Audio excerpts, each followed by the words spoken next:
नमस्कार मित्रों, मैं दीपक साई आप सभी का ऑनलाइन एजुकेशन प्लेटफॉर्म पर हार्दिक स्वागत और अभिनंदन करता हूं। आज हम एक सामान्य विज्ञान का टॉपिक लेकर आए हैं जिसका नाम है पाचन तंत्र और कोशिश करेंगे कि इस पाचन तंत्र के प्रत्येक फैक्ट को क्लियर कर पाए। सबसे पहले शुरुआत करते हैं पाचन तंत्र से, पाचन की परिभाषा से। पाचन तंत्र, अब भोजन का पाचन कहाँ होता है? पाचन तंत्र में, जो एक आहार नाल से निर्मित होता है। ठीक है, इसके बाद पाचन की परिभाषा क्या है? जटिल भोज्य कार्बनिक पदार्थों को, जटिल भोज्य कार्बनिक पदार्थों को एंजाइम की सहायता से सरल भोज्य कार्बनिक पदार्थों में बदलने की क्रिया क्या कहलाती है? पाचन क्या कहलाती है? पाचन जटिल भोज्य कार्बनिक पदार्थों को एंजाइम की सहायता से, किसकी सहायता से? एंजाइम की सहायता से किसमें बदलना? सरल भोज्य में, सरल भोज्य कार्बनिक पदार्थों में बदलने की क्रिया क्या कहलाती है? पाचन। अब जटिल अपन खाते हैं बहुत लंबी लंबी जटिल सरकला है, जैसे कि वसा बहुत जटिल है, जटिल भोज्य पदार्थ है, प्रोटीन है। ठीक है, ये सारे जटिल भोज्य कार्बनिक पदार्थ है, इनको एंजाइम की सहायता से सरल भोज्य कार्बनिक पदार्थों में बदला जाता है। कितना सरल उतना सरल जितना कि अपना शरीर उसका अवशोषण कर सके, पाचन कर सके। जैसे कि हम कहते हैं ग्लूकोज का हमारे शरीर में पूर्ण पाचन होता है, ग्लूकोज का हमारे शरीर में पूर्ण पाचन होता है और वो सरल भोज्य पदार्थ है। ठीक है, इसके बाद पूरा का पूरा पाचन तंत्र में उपस्थित होती है आहार नाल। क्या उपस्थित होती है? आहार नाल, जिसमें संपूर्ण पाचन की क्रिया संपन्न होती है। आहार नाल के अंदर, आहार नाल बोले तो एलिमेंट्री कैनाल, और इसके भाग है दो। एक तो इसमें अंग और दूसरे इसमें उपस्थित होते हैं पाचक ग्रंथियां। कौन सी ग्रंथियां? पाचक ग्रंथियां। अब देखते हैं, अंग तो सारे के सारे इधर लिख रखे हैं। मुख के बाद ग्रसनी, ग्रसिका, आमाशय, छोटी आंत, इधर से आ जाएगा अग्नाशय और इधर से आ जाएगा यकृत। यकृत से पित्तरस का स्रावण होगा और उसके बाद बड़ी आंत्र और उसके बाद बचा भोजन। क्या? जो भोजन अपचित भोजन गुदा द्वारा बाहर निष्कासित कर दिया जाता है। इसके बाद पाचक ग्रंथियां कौन कौन सी है? सबसे पहली ग्रंथि का नाम देखते हैं लार ग्रंथि। कौन सी ग्रंथि? लार ग्रंथि, सलाइवा ग्लैंड। और दूसरी ग्रंथि यकृत ग्रंथि, लीवर ग्लैंड। तीसरी है अग्नाशय ग्रंथि। कौन सी ग्रंथि? अग्नाशय ग्रंथि। और पैनक्रियाज ग्लैंड। अब ये सारी ग्रंथियां कैसी ग्रंथियां है? बाह्य स्रावी ग्रंथियां है। लेकिन एक अग्नाशय ग्रंथि है जो बाह्य स्रावी ग्रंथि भी है और अंतःस्रावी ग्रंथि भी है। बाह्य स्रावी और अंतःस्रावी दोनों होने के कारण इसको कहा जाता है मिश्रित ग्रंथि। कैसी ग्रंथि कहा जाता है? मिश्रित ग्रंथि। और ऊपर वाली दोनों ग्रंथि बाह्य स्रावी ग्रंथि है। और बाह्य स्रावी और अंतःस्रावी में फर्क क्या है? बाह्य स्रावी ग्रंथि होती है जो एंजाइम का स्रावण करती है। किसका स्रावण करती है? या एंजाइम या किसी रस का स्रावण करती है। जैसे कि लार ग्रंथि है जो एक एंजाइम, दो एंजाइम का स्रावण करती है और लार रस का निर्माण करती है। और यकृत ग्रंथि है जो पित्त रस का निर्माण करती है। और पित्त रस के साथ साथ एक यहाँ इंपॉर्टेंट फैक्ट है, पित्त रस में किसी प्रकार का एंजाइम नहीं पाया जाता है। इसके बाद अग्नाशय ग्रंथि एंजाइम भी स्रावित करती है और साथ साथ में हार्मोन भी स्रावित करती है। इसका मतलब एंजाइम और हार्मोन दोनों स्रावित करती है। तो कौन सी ग्रंथि कहलाएगी? मिश्रित ग्रंथि। ये भी अच्छे तरीके से आगे ग्रंथियों में पढ़ेंगे। अब देखते हैं, एक एक देखते हैं अंग। सबसे पहले अंग की शुरुआत करते हैं मुख से। कहां से शुरुआत करते हैं? मुख से। मुख के अंदर देखते हैं अभी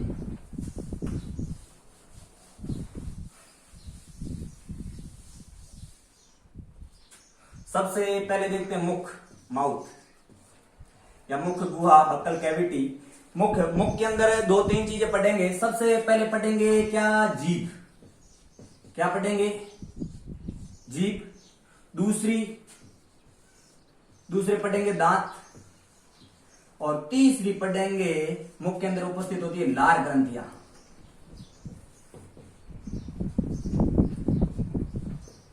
सबसे पहले शुरुआत करते हैं जीभ से। अब जीभ के वैसे तो बोलने में भी सहायक है, लेकिन यहाँ अपन देखिए पाचन तंत्र में पाचक किसी भोजन को पाचन करने में जीभ का किस प्रकार योगदान है, किस प्रकार सहायक है। यहाँ जीभ के एक दो काम है। पहला काम है जीभ क्या करती है, भोजन लेते ही भोजन की स्वाद की पहचान करते हैं। भोजन है कैसा, खट्टा, मीठा, कड़वा, नमकीन है कैसा, उसके स्वाद की पहचान कौन करता है, जीभ। वो जीभ के ऊपर स्वाद कलिकाएं उपस्थित होती है, वो उनकी पहचान करता है। उसके बाद जीभ का दूसरा कार्य, जो भोजन अपन ने किया है उस भोजन के अंदर लार को मिलाना, भोजन के अंदर लार को मिलाना, ये दो इंपॉर्टेंट कार्य है। एक तो है भोजन के स्वाद की पहचान करना, भोजन के स्वाद की पहचान करना।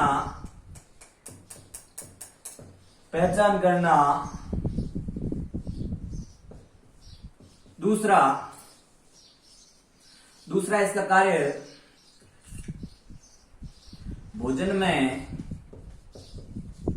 लार को मिलाना। किसको मिलाना, लार को मिलाना। अब भोजन में स्वाद की पहचान हमने क्या करते हैं, स्वाद कलिकाएं, और जीभ को देख लेते हैं कौन सा भाग कौन से स्वाद की पहचान करता है। पहले जीभ बना के देख लेते हैं।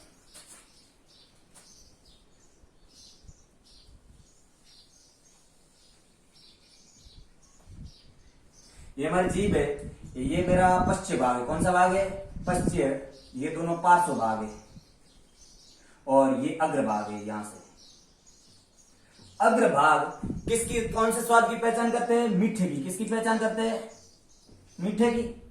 अब पार्श्व भाग किसकी पहचान करते हैं, खट्टे और नमकीन की। खट्टी चीजें खाओगे, कहां से पता चलेगा, जीभ के पार्श्व से, नमकीन। और अंतिम पश्च भाग किसकी पहचान करता है, कड़वे स्वाद की। अब यहाँ एक इंपॉर्टेंट फैक्ट है, जीभ का आधार भाग से जुड़ी होती है, वहां का उसका नाम है फ्रेनुलम।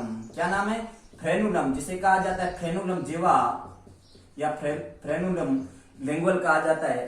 ठीक है। इसके बाद अब अधिकांश लोगों को याद नहीं रहता है कौन सा भाग कौन से स्वाद की पहचान करता है। कभी कभी पूछ लिया जाता है पश्च भाग किसकी पहचान करता है, तो अपन ढोक देते हैं या खट्टे की या मीठे की। तो इसको भी याद करने के एक अच्छा सा फॉर्मूला है, वो देखते अपनाते हैं।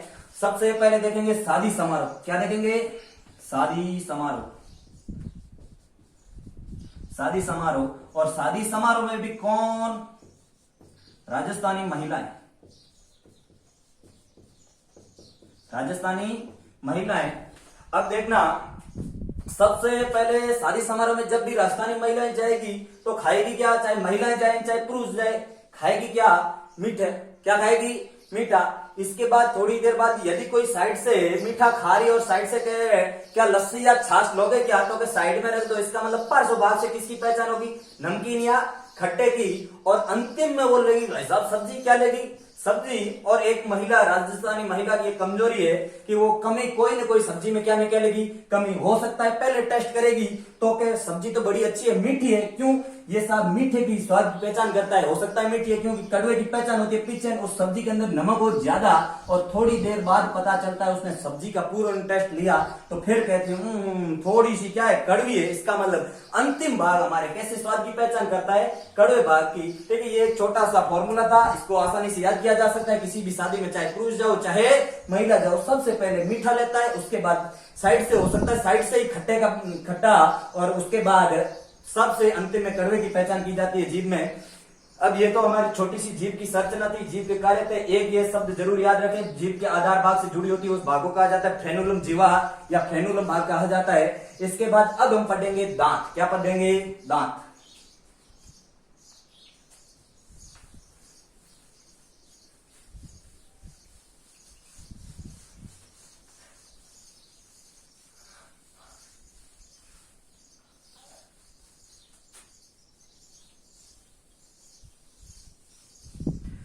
दूसरा पढ़ेंगे दांत, टीथ, दांत। अब सबसे पहले देखेंगे दांतों का अध्ययन क्या कहलाता है। पहला ऑप्शन आता है डेंटोलॉजी। क्या आता है, डेंटोलॉजी। नहीं कहते दांतों को, दांतों का अध्ययन कहलाता है ओडोंटोलॉजी। क्या कहलाता है, अध्ययन कहलाता है ओडोंटोलॉजी। ओडोंटोलॉजी। हमारे दांतों की विशेषता क्या है, 2-3 विशेषता है, उनका भी अध्ययन कर लेते हैं। सबसे पहली विशेषता,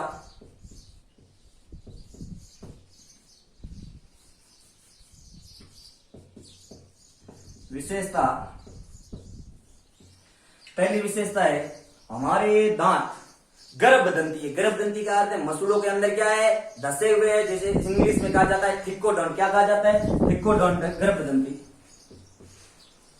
कौन सी दंती, गर्भदंती। दूसरे, हमारे दांत पूर्ण जीवन काल में कितनी बार आते हैं, 2 बार। तो इनकी एक और विशेषता है, हमारे दांत कैसे है, द्विबार दंती, द्विबार दंती। तीसरी विशेषता है दांतों की संरचना ही क्या है, अलग अलग, जिसे कहा जाता है विषम दंती। कौन सी दंती, विषम दंती।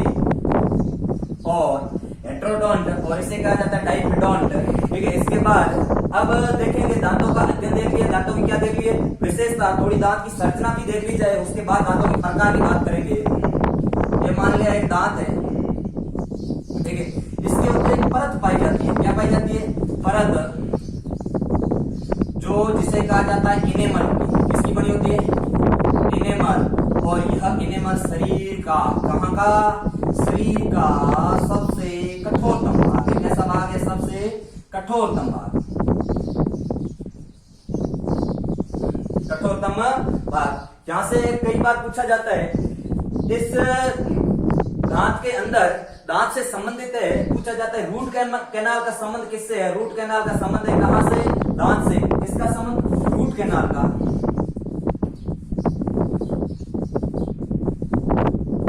ठीक है, इसके बाद देखते हैं, ये विशेषताएं देख ली दांतों की। अब देखेंगे दांतों के प्रकार, दांतों का अध्ययन कहलाता है ओडोंटोलॉजी। दांतों की विशेषताएं गर्भदंती, द्विबार दंती और विषम दंती। और दांत हमारे अंदर उपस्थित तो कितने होते हैं, सारी अभी संरचना के आधार पर और उत्पत्ति के आधार पर 2 आधारों पर देखते हैं अभी। ठीक है, इसके बाद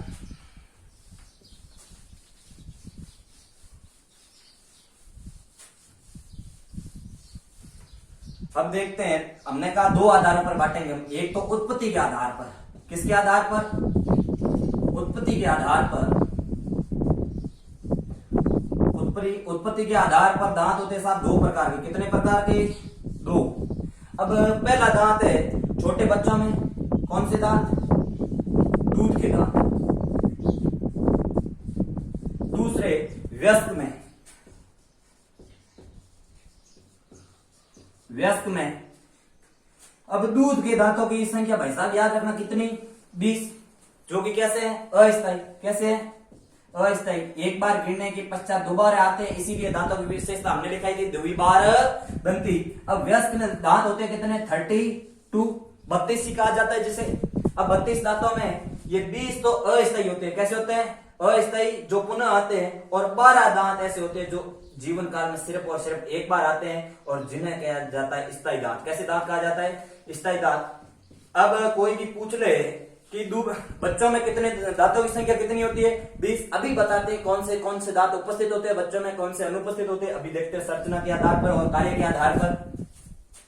उत्पत्ति के आधार पर दांतों को हमने कितने प्रकार में बांटा, 2। एक तो दूध के दांत, जिन्हें हमने कहा था अस्थायी दांत। कैसे दांत कहा था, अस्थायी। और दूसरा हमने बताया था वयस्क में। वयस्क में हमने दांतों की संख्या बताई थी 32, उनमें से 20 तो अस्थायी और 12 स्थायी दांत।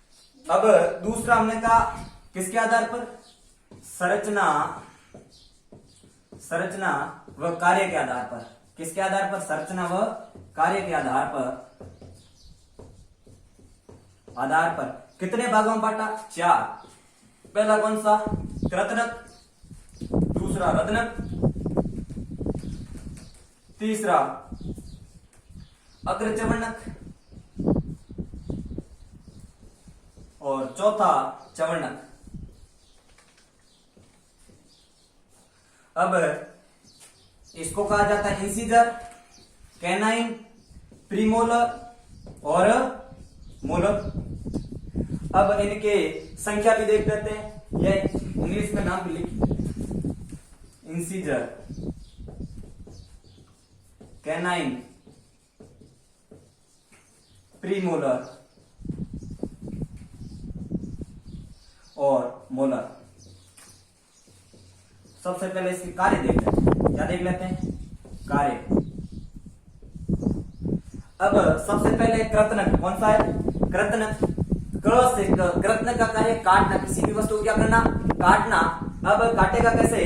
सबसे पहले आप देखो, कभी भी बिस्किट खाते हो, फटाक से चार दांतों के ऊपर डालते हो नहीं, मध्य डालते हो नहीं डालते हो? डालते क्या करते हैं? वो उस वस्तु को क्या कर देता है? काट देता है। या बच्चों में देखे तो 5 या 6 या 7 8 माह का बच्चा क्या करता है? सबसे पहले वो काटना है, क्योंकि बच्चों में सर्वप्रथम कौन से दांतों का विकास होता है? कृतनक दांतों का। कौन से दांतों का विकास होता है? कृतनक दांतों का। और कृतनक दांतों का अर्थ है किसी भी वस्तु को काटना। क से क काटने का कार्य, ये किसका कार्य करते हैं? काटने का। अब दूसरा कौन सा है? रदनक। अपने मुंह में जीभ घुमा के देख लो, 4 दांत, तीखे दांत मिलेंगे।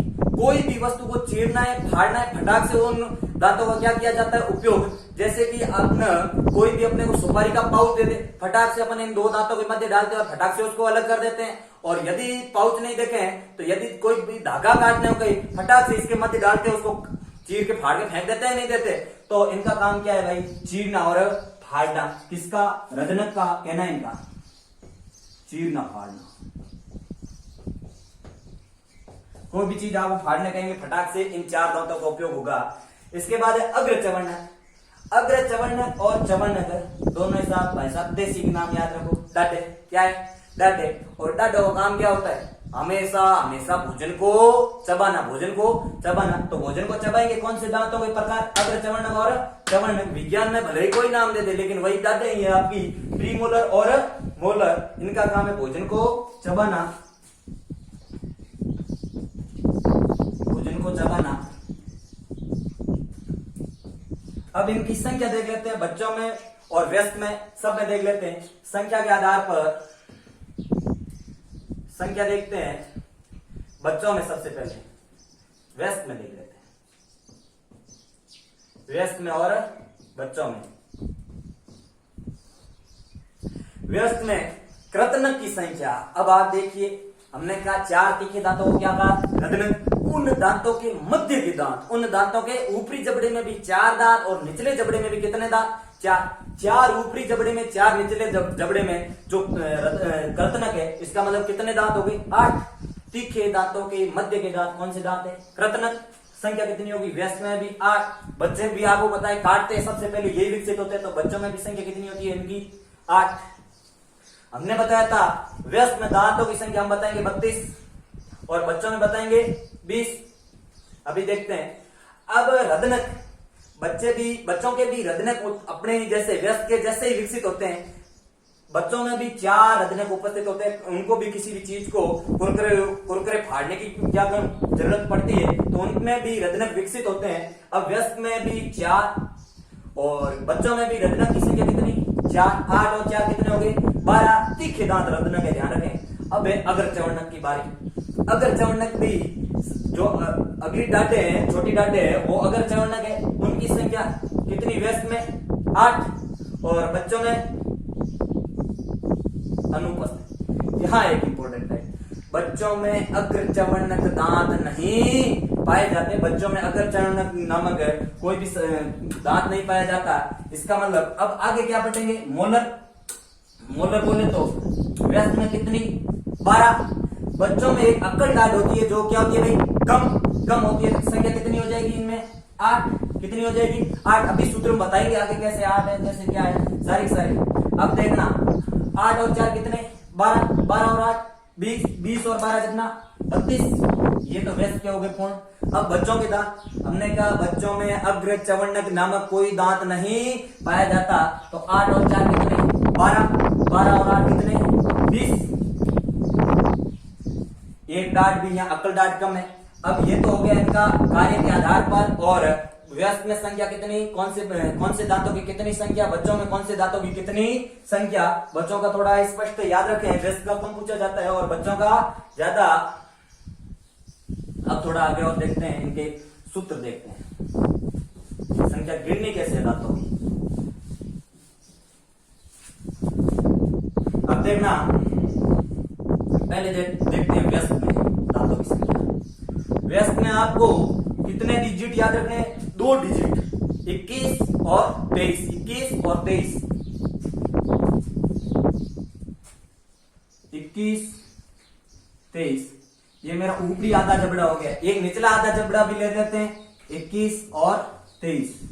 ये क्या है? एक धारा का नाम सुन रखा होगा, ICP-MM बोले तो इंसीजर, कैनाइन, प्रीमोलर और मोलर, कृतनक, रदनक, अगर चवर्णक और चवर्णक। अब ये तो मेरा आधा ऊपरी जबड़ा और आधा निचला जबड़ा, और इधर का आधा पूरा पोर्शन हो गया, तो इंटू 2 से करो, हमारा पूरा क्या हो गया है? पूर्ण दोनों जबड़े हो चुके हैं। अब इनके दांतों की संख्या गिनेंगे। देखना, इंसीजर बोले तो कर्तनकों की संख्या गिनते हैं। सबसे पहले 2 ऊपरी जबड़े में, एक साइड के ऊपरी जबड़े में कितने? 2, और 2 ही निचले जबड़े में कितने हो गए? 4। 4 का गुणा किससे करेंगे? 2 से। संख्या कितनी आ जाएगी? 8। 8 क्या हो गया? हमारे रत्नक। अब दूसरे देखेंगे, कैनाइन। कैनाइन का तो हमने बता दिया, रदनक, चीरने फाड़ने का कार्य। जुबान घुमा के देख लो, भले जीभ घुमा के देख लो, कितने? 4। तीखे दांतों की संख्या कितनी है? 4। 1 + 1 2, 2 × 2 कितनी आ गई? 4। अब अगर चवर्णकों की संख्या, अगर चवर्णकों की संख्या कैसे निकालेंगे? ऊपरी जबड़े में कितने? 2, 2 और 2 कितना? 4। 4 × 2 कितना? 8। 8 और 4 12, 12 और 8 20। अब है मोलर। अब मोलर को कैसे निकालेंगे? मोलर है 3 और 3 कितने? 6। 6 दूनी 12, 6 दूनी 12। अब बच्चों की देख लेते हैं।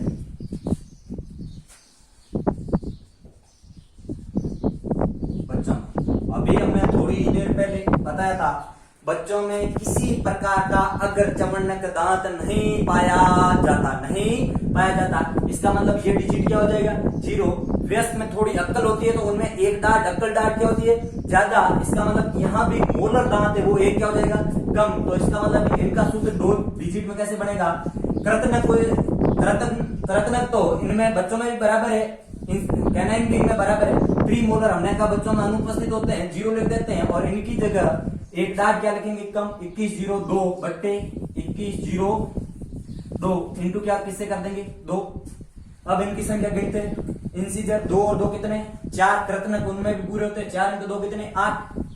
कैनाइन तीखे दांतों की संख्या 4। हमेशा याद रखें, प्री मोलर प्रकार का दांत नहीं पाया जाता, 0। और एक अक्कल डाट भी कम पाई जाती है, जो अवशेषी अंग है, और उस अक्कल डाट अंतिम मोलर को कहा जाता है। तो अंतिम मोलर बच्चों में नहीं उपस्थित होता। 2 ऊपर और 2 नीचे, 2 दूनी 4 और 2 कितने हो गए? 4 दूनी 8। संख्या पूरी हुई। अब इनके यहां से 2-4 फैक्ट पढ़ेंगे दांतों से संबंधित।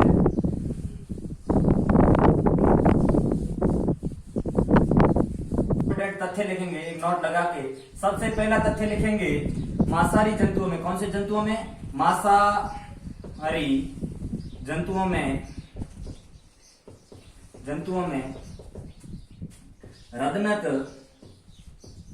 कैनाइन अत्यधिक या अधिक विकसित होते हैं।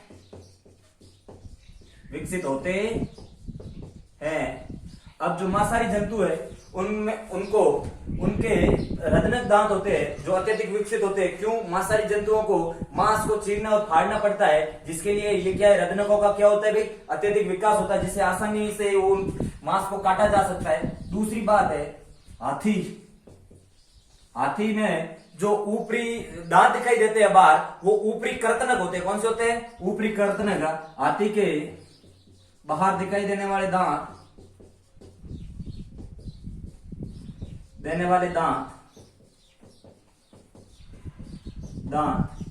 ऊपरी कृतनक होते हैं। ठीक है। इसके बाद तीसरा, चूहे कृतनकों की वृद्धि को नियंत्रित करने के लिए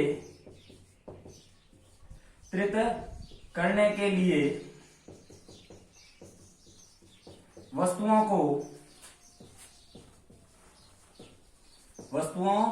को कुतरते हैं या काटते हैं। इसके बाद चौथा हम वही बताएंगे, बच्चों में प्री मोलर दांत क्या होते हैं भाई? एब्सेंट। और पांचवा हम बताएंगे कि वयस्क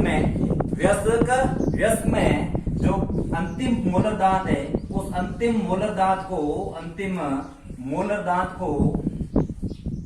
मोलर दांत को क्या कहते हैं? अक्कल डांड। कौन सी डांड? अक्कल डांड, डांड कहते हैं। और एक और बात लिख लें कि जो इनेमल है, इनेमल कैल्शियम कार्बोनेट और कैल्शियम फॉस्फेट का बना होता है। किसका बना होता है? कैल्शियम कार्बोनेट और कैल्शियम फॉस्फेट का। इसके बाद अब हम अगली बात करेंगे। ये तो हमारे दांतों की बात थी। किसकी बात थी? दांत की। अब दांतों के बाद अब तीसरी है कौन सी ग्रंथि? लार ग्रंथि। ये कितने प्रकार की होती है? 3। एक पैरोटोइड, जिसे कर्णपूर्व भी कहा जाता है। दूसरी है अधोजंग, जिसे सब मैंडिबुलर भी कहा जाता है, अधोजंग। और तीसरी है अधोजीवा, सब लिंगुअल ग्लैंड भी कहा जाता है, अधोजीवा। अब लार ग्रंथि द्वारा 2 एंजाइमों का स्त्रावन होता है। लार रस का वैसे स्त्रावन होता है, उनमें एंजाइम उपस्थित होते हैं। लार रस में 98 और 99% जो जल होता है, 1% एंजाइम उपस्थित होते हैं, जिनमें एक तो होता है जिसका नाम है टाइलिन। क्या है भाई? टाइलिन। ये टाइलिन क्या करता है? टाइलिन स्टार्च का, किसका? स्टार्च का माल्टोज में क्या करता है भाई? बदल देता है, पाचन कर देता है। माल्टोज में कौन? टाइलिन।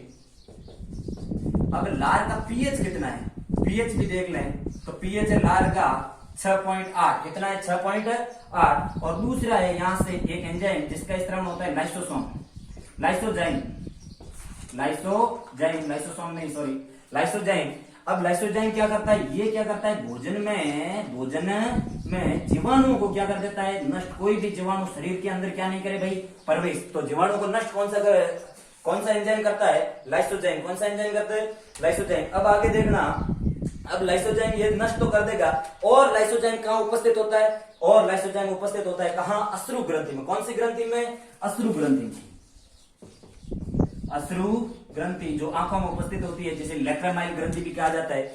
यह शरीर की बाह्य स्त्रावी सबसे छोटी ग्रंथि है, और बाह्य स्त्रावी सबसे बड़ी ग्रंथि कौन सी है? यकृत। कौन सी है? यकृत। अब बाह्य स्त्रावी की बात कर लिए तो अंतःस्त्रावी की भी साथ में ही बात कर ले।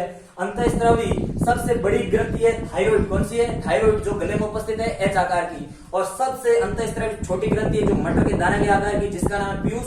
लेकिन बाहर के आधार पर पीनियल का है, जिसे जैविक कड़ी या तीसरी आंख भी कहते हैं। इसके बाद ये जो लार है हमारे 30% का भोजन का या कार्बोहाइड्रेट का क्या कर देती है? पाचन मुख में ही पाचन शुरू हो जाता है। 30% कार्बोहाइड्रेट का पाचन मुख में ही हो जाता है। इसके बाद यहां से जो लुगदी बनेगी भोजन की, लार मिक्स होकर जो लुगदी बनेगी, उस लुगदी का नाम स्पष्ट याद रखें, और जिसका नाम है बोलस। इस बोलस को यवला की सहायता से, क्या नाम है?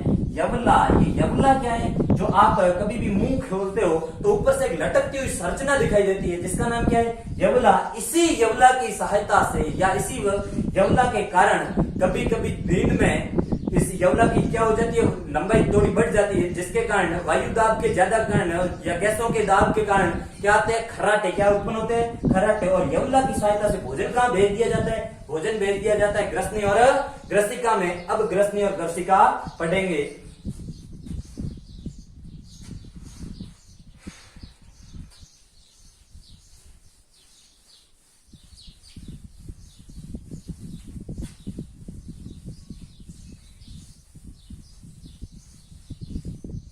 अब जो बोलस है उस बोलस को आगे की ओर भेजा और एक घाटे में उपस्थित है जिसका नाम है एपिग्लोटिस, घाटी ढक्कन। वो निर्धारित करेगा, वो जो एक ट्रैफिक पुलिस की तरह कार्य करता है कि जो लुगदी आ रही है, बोलस आ रहा है, उस बोलस को ग्रसनी में या ग्रसिका में जाने दिया जाए या श्वास नली में जाने दिया जाए, वो निर्धारित करता है। इसके बाद जैसे ही भोजन नली में जाएगा, एक ग्रसनी या ग्रसिका में इसोफेगस, ग्रसिका में क्या करेगा? आगे की ओर बढ़ेगा। और आगे की ओर कौन सी गति द्वारा बढ़ेगा? ये यहाँ इंपोर्टेंट है, कर्मा कुंचन गति। कौन सा कुंचन?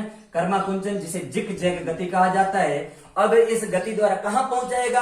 आमाशय में। यहाँ एक ईसोफेगस की एक इंपॉर्टेंट बात यह है कि यहाँ किसी प्रकार का पाचन नहीं होता। क्या नहीं होता? पाचन। क्यों? क्योंकि यहाँ कोई पाचन ग्रंथि उपस्थिति नहीं होती। एक सीधा सीधा हाईवे है जो ग्रसनी और आमाशय को जोड़ता है। जैसे ही भोजन आमाशय में पहुंचा तो अब आमाशय पढ़ेंगे हम अगले वीडियो के